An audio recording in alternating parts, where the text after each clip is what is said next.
ఒంటి మీద చేయేశారో వాళ్ళందరికీ లెక్కలు సరిచేస్తాం. ఏ ఒక్కరిని వదిలిపెట్టే సమస్య లేదు.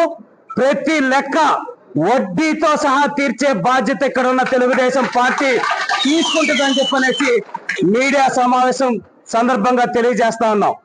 బాంబులు వేస్తానన్నారు కొంత మీద చంద్రబాబు నాయుడు గారి మీద. రేపటి నుంచి 6వ తారీఖు తర్వాత నుంచి స్టార్ట్ అవుద్ది. బాంబులు ఎక్కడి నుంచి పడితే ఒక ముఖ్యమంత్రి 14 సంవత్సరాలు ఈ రాష్ట్రానికి ముఖ్యమంత్రిగా పనిచేసిన వ్యక్తి, సుదీర్ఘకాలం ప్రతిపక్ష నాయకుడిగా ఉన్న వ్యక్తి, 45 సంవత్సరాలు ఈ రాష్ట్ర ప్రగతిలో ముఖ్య భూమిక వహించిన వ్యక్తిని పట్టుకొని మీరు బాంబులు వేస్తామంటే అంత చేతగాని వాళ్ళు ఎవ్వరూ లేరు.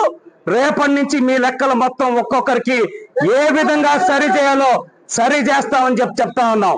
అయిపోయాక కూడా అధికారంలో ఉన్న మత్తులో ఉన్నారు కొంతమంది వైఎస్ఆర్సీపీ నాయకులు. చాలా చోట్ల తెలుగుదేశం పార్టీ వాళ్ళ మీద దాడులు చేస్తున్నారు.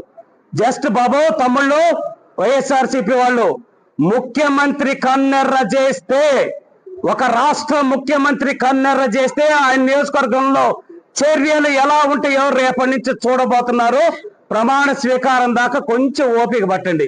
మీ ఈపు సాఫ్ చేసి ఇస్త్రీ చేసి ఏ విధంగా ఒక్కొక్కరికి తెలుగుదేశం పార్టీ వైపు గాని తెలుగుదేశం పార్టీ కార్యకర్తలు నాయకుల జోలికి రాబోయే 20 సంవత్సరాలు రావాలన్నా మీ వెన్నులో వణుకు పుట్టేలాగా చేయకపోతే తెలుగుదేశం పార్టీ కాదని చెప్పి తెలియజేస్తా ఉన్నాం.